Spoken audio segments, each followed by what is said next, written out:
പറയുകയാണ്, ഞാൻ മഴയിൽ നിൽക്കുന്നതായിട്ട് അല്ലാഹുവിന്റെ ഹൗദുൽ കൗസറിന്റെ അടുക്കൽ നിൽക്കുന്നതായിട്ട് ഞാൻ എന്നെ കണ്ടു.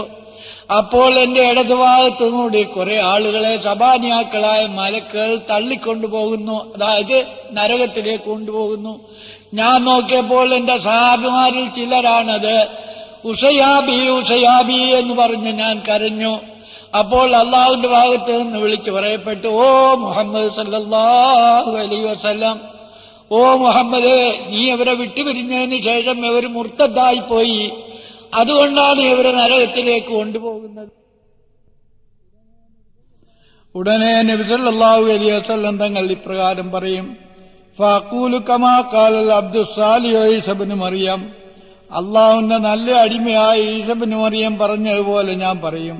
വകുന്തു അലൈഹിം ഷഹീദൻ മാദും തുബീം ഫലമ്മാ തവഫൈതനി കുന്ത അൻത റഖീബ അലൈഹിം വഅൻത അലാ കുല്ലി ഷൈഇൻ ഷഹീദ്. ഞാൻ അവരിലുണ്ടായിരുന്ന കാലമത്രയും അവരുടെ മേൽ ഞാൻ സാക്ഷിയായിരുന്നു. പിന്നീട് നീ എന്നെ മരിപ്പിച്ചപ്പോൾ നീ തന്നെയാണ് അവരുടെ മേൽ നോട്ടക്കാരൻ എന്ന് ഈസാ നബി അലൈഹിസ്സലാം പറഞ്ഞതുപോലെ ഞാൻ പറയുമെന്ന് അള്ളാഹുവിന്റെ റസൂലായ മുഹമ്മദ് മുസ്തഫ തിരുമേനി പറഞ്ഞിരിക്കുന്നു. ഇത് സഹീഹ് ബുഖാരിയിൽ കിതാബ് തഫ്സീർ സൂറ മാഇദയുടെ ഈ ആയത്തിന്റെ വ്യാഖ്യാനമായിട്ട് തന്നെ ബുഖാരി ഇമാം എടുത്തെഴുതി.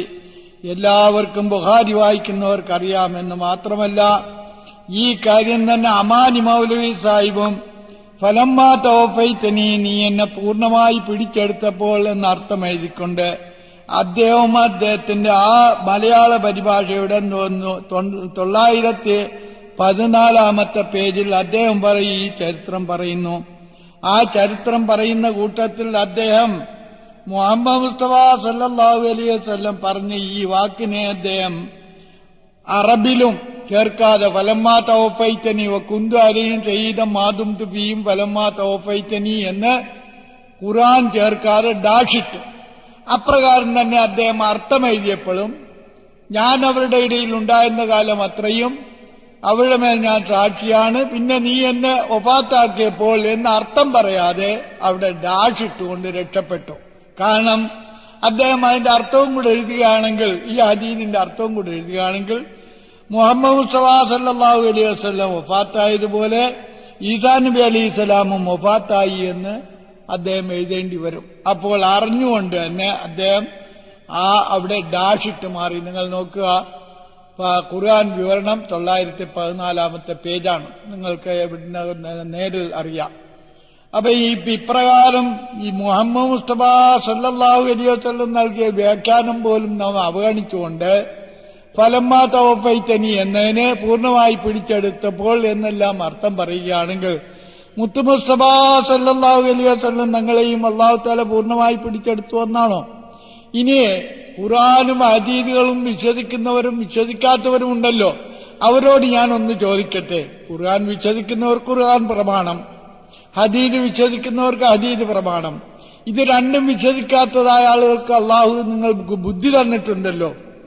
ഈസാ നബി അലൈഹി സ്വലാം ഈ ലോകത്ത് വന്ന് 7-40 കൊല്ലം അദ്ദേഹം രണ്ടഭിപ്രായമുണ്ട്. അതുകൊണ്ടാണ് ഈ കുറഞ്ഞ 7 കൊല്ലം അദ്ദേഹം ഇതെല്ലാം തച്ചടച്ച് നാളെ മഹ്ശറിൽ ചെന്നുകൊണ്ട് ഞാൻ അവരിലുണ്ടായിരുന്ന കാലം അത്രയും അവരുടെ മേൽ ഞാൻ സാക്ഷിയാണ്, അവരെന്നെ എന്റെ ഉമ്മയോ വിളിച്ച് പ്രാർത്ഥിച്ചിട്ടില്ല, ആരാധിച്ചിട്ടില്ല എന്ന് അദ്ദേഹം കളവ് പറയുമോ? ഒന്ന്. രണ്ടാമത്, അള്ളാഹു നാളെ മഹ്ശറിൽ വെച്ചാണ് വിചാരണ ചെയ്യുന്നത്. ആ വിചാരണ ചെയ്യുന്നതിന് മുമ്പ് ഈ ഭൂമിയിൽ വന്ന് അള്ളാഹുവിന്റെ കലാം അദ്ദേഹം പഠിക്കുന്നു. അള്ളാഹു ഇന്നത് ചോദിക്കും, ഞാൻ ഇന്നത് മറുപടി പറയുമെന്ന് അള്ളാഹു തന്നെ പറഞ്ഞിരിക്കുന്നു. അപ്പൊ ഇവിടെ വെച്ച് തന്നെ അള്ളാഹു ചോദിക്കുന്നതിനെയും അദ്ദേഹം മറുപടി പറയുന്നതിനെയും അള്ളാഹു സുബ്ഹാനഹു വ തആല തന്നെ അദ്ദേഹത്തെ പഠിപ്പിച്ചു കൊടുത്തുകൊണ്ട് നാളെ മഹ്ശറിൽ വെച്ച് അങ്ങനെ ചോദ്യോത്തരവാണെങ്കിൽ അതൊരു വഞ്ചനയല്ലേ സഹോദരങ്ങളെ? ഏതെങ്കിലും ഒരു ജഡ്ജി, ഒരു ന്യായാധിപൻ താൻ നാളെ വിസ്തരിക്കാൻ പോകുന്നതായ കക്ഷിയോട് നീ എന്നെ ഇന്ന തലേനാൾ വീട്ടിൽ വന്നാൽ ഞാൻ എല്ലാം നിനക്ക് പറഞ്ഞുതരാം, നീ ഇന്നതാണ് നിന്നോട് ഞാൻ ചോദിക്കുന്നത്, നീ ഇന്ന പ്രകാരം മറുപടി പറഞ്ഞാൽ നിന്നെ ഞാൻ കേസിൽ നിന്ന് വിട്ടേക്കാം എന്ന് ഏതെങ്കിലും ഒരു ന്യായാധിപൻ ലോകത്ത് പറയുമോ?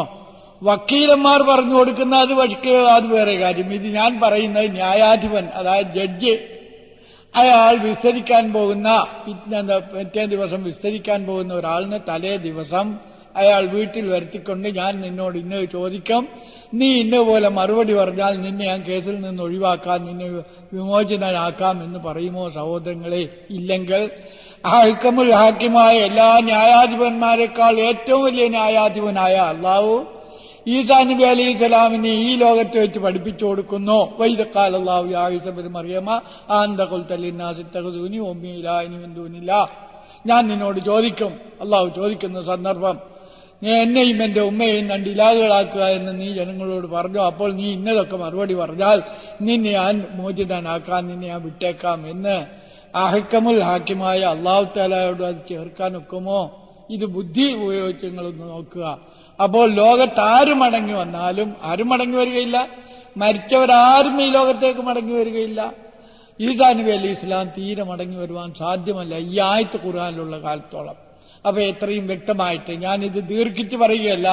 എന്റെ മുസ്ലിം സഹോദരങ്ങളെ, 4 വിധത്തിൽ ഈസാ നബി അലൈഹി സ്വലാം മരിച്ചുപോയി എന്ന് ഖുർആൻ 30 ആയത്തുകൾ നമുക്ക് പഠിപ്പിച്ചിരുന്നു.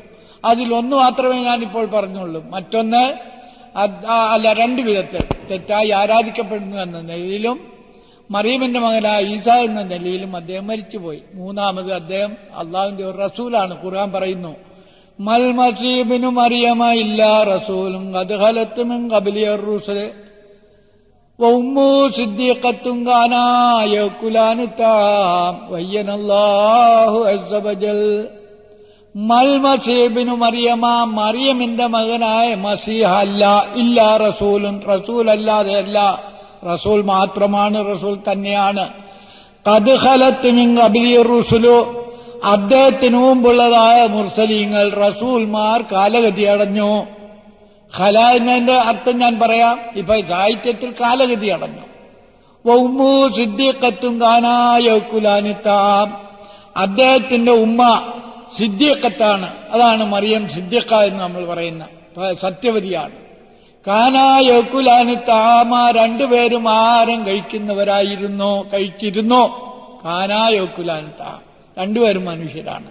അപ്പൊ ഈസാ നബി അലൈഹി സ്വലാമിന് മുമ്പുള്ള റസൂൽമാർ, റുസുല് എന്ന് പറഞ്ഞ് നിങ്ങൾ ഞാൻ നിങ്ങളോട് പറഞ്ഞല്ലോ, യൗമ യജ്മഉല്ലാഹു റുസുല, 5-ാം സൂറ 110-ാമത്തെ ആയത്തിൽ അവിടെയും അർ-റുസുല്, എല്ലാ റസൂൽമാരെയും അല്ലാഹു തആല ഒരുമിച്ച് കൂട്ടും. അവിടെ ഏതാനും റസൂൽമാരെന്ന് വെച്ചാലോ കുറെ റസൂൽമാരെന്ന് അർത്ഥം പറഞ്ഞാലോ ഒക്കില്ല. അതുപോലെ തന്നെ നമ്മുടെ ഈമാൻ കാര്യത്തിൽ റുസുലിഹി, എല്ലാ റസൂൽമാരെ കൊണ്ട് ഞാൻ വിശ്വസിക്കുന്നു എന്ന് പറഞ്ഞാൽ ഏതാനും റസൂലെന്നോ അല്ലെങ്കിൽ ചില റസൂലെന്നോ അല്ല, എല്ലാവരെയും. അപ്പൊ യൗമ യജ്മഉല്ലാഹു റുസുല എന്ന് പറഞ്ഞ അതേ പ്രയോഗം തന്നെയാണ്. ഖദ് ഖലത് മിൻ ഖബ്ലിഹി അർ-റുസുൽ, അദ്ദേഹത്തിന് മുമ്പുള്ളതായ എല്ലാ റസൂൽമാരും കാലഗതി അടഞ്ഞു. അദ്ദേഹത്തിന്റെ ഉമ്മ സത്യവതിയാണ്, രണ്ടുപേരും ആഹാരം കഴിക്കുന്നവരായിരുന്നു. അപ്പൊ 5-ാം സൂറ 75-ാമത്തെ ആയത്തിൽ ഇത് പറഞ്ഞിരിക്കെ പിന്നെ ഈസാ നബി അലൈഹി സ്വലാം ജീവിച്ചിരിക്കുന്നു എന്ന് പറയുവാൻ ഒരു ന്യായവുമില്ല. ഇനി ആരെങ്കിലും അങ്ങനെ ന്യായം പറഞ്ഞാൽ, അങ്ങനെ പറയുന്നവർക്ക് അള്ളാഹുവിനെല്ലാം അറിയാവല്ലോ, പറയുന്നവരോട് ഖുർആനിലേക്ക് മടങ്ങിക്കൊണ്ട് അവർ നോക്കുവാൻ 3:144 അള്ളാഹു പറയുകയാണ്, വമാ മുഹമ്മദുൻ ഇല്ലാ റസൂലുൻ ഖദ് ഖലത് മിൻ ഖബ്ലിഹി അർ-റുസുൽ അഫഇമ്മാത വഖുതിലൻ ഖലബത്തും അലാ അഖാബിക്കും. സൂറ ആല ഇംറാൻ 3-ാമത്തെ അധ്യായം 144-ാമത്തെ ആയത്ത്. മുഹമ്മദ് സല്ലല്ലാഹു അലൈഹി വസല്ലം റസൂൽ അല്ലാതെ അല്ല, റസൂൽ മാത്രമാണ്, റസൂൽ തന്നെയാണ്. അദ്ദേഹത്തിന് മുമ്പുള്ള എല്ലാ റസൂൽമാരും മരണമടഞ്ഞു എന്ന് പറഞ്ഞാൽ ഖലാ ഫുലാനുൻ ഇദാ മാത്ത, ഒരു മനുഷ്യൻ ഖല എന്ന് പറഞ്ഞാൽ മരിച്ചു എന്ന അർത്ഥമല്ലാതെ മറ്റൊന്നുമില്ല. അതിനാണ് സാഹിത്യത്തിൽ കാലഗതി അടഞ്ഞു എന്ന് നമ്മൾ പറയുന്നത്. അല്ലെങ്കിൽ കാലം ചെയ്തു, അല്ലെങ്കിൽ ചർമ്മം അടഞ്ഞു എന്നെല്ലാം നാം പറയുന്നതിന്റെ അറബാണ് ഖല. ഖല എന്ന് പറയുന്നതായ മാദിയായ ഫേലിന് കർത്താവ് മനുഷ്യനും കാലത്തെ കുറിക്കുകയും ചെയ്താൽ മരിച്ചു എന്നല്ലാതെ മറ്റൊരർത്ഥമില്ല. ആ മരണം അഫയും മാത്ത ഒക്കുത്തില, പ്രകൃതി അനുസരണമായ നിലയിൽ മരിക്കുകയോ അല്ലെങ്കിൽ ശത്രുരങ്ങൾ കൊല്ലപ്പെടുകയോ ചെയ്യുക. എന്നാൽ ഈസാ നബി അലൈഹി സ്വലാം വമാ ഖത്തലൂഹു, അദ്ദേഹത്തെ ശത്രുക്കൾക്ക് കൊല്ലുവാൻ സാധിച്ചില്ല എന്ന് ഖുർആൻ പറയുന്നു. അപ്പൊ എത്ര വ്യക്തമായിട്ട് അദ്ദേഹം പ്രകൃതി അനുസരണമായ നിലയിലാണ് ഖല ആയത്, അതായത് ചരമടഞ്ഞത് എന്ന്. മാന്യ മുസ്ലിം സഹോദരങ്ങളെ, ഇവിടെ ഒരു കാര്യവും കൂടെ നിങ്ങൾ ഓർക്കുക. അള്ളാഹുവിന് വേണ്ടി നിങ്ങൾക്ക് പരിശുദ്ധ ഖുർആനെ ഒന്ന് സശ്രദ്ധം കേൾക്കുക. അള്ളാഹുവിന്റെ ഖുർആനാണ്. ആർക്കും മാറ്റിമറിക്കുവാൻ സാധിക്കാത്തതും ഖിയാമത്ത് നാൾ വരെ നിലനിൽക്കുന്നതും ജീവൽ ഭാഷയായ അറബിയിൽ അള്ളാഹു തആല അവതരിപ്പിച്ചുമാണ്. അപ്പം മുഹമ്മദ് മുസ്തഫ തിരുമേനിക്ക് മുമ്പുള്ളതായ എല്ലാ റസൂൽമാരും മരിച്ചു എന്ന് പറഞ്ഞാൽ പ്രത്യേകം ഈസാ നബി അലൈഹി സ്വലാം അല്ലേ ഇതിൽപ്പെടുന്നത്? കാരണം ഈസാ നബി അലൈഹി സ്വലാമിന് മുമ്പുള്ള എല്ലാ റസൂൽമാരും മരിച്ചു എന്ന് 5:75 പറയുന്നു. പിന്നെ ഒരു തെറ്റായ വിശ്വാസം വന്നിരിക്കും.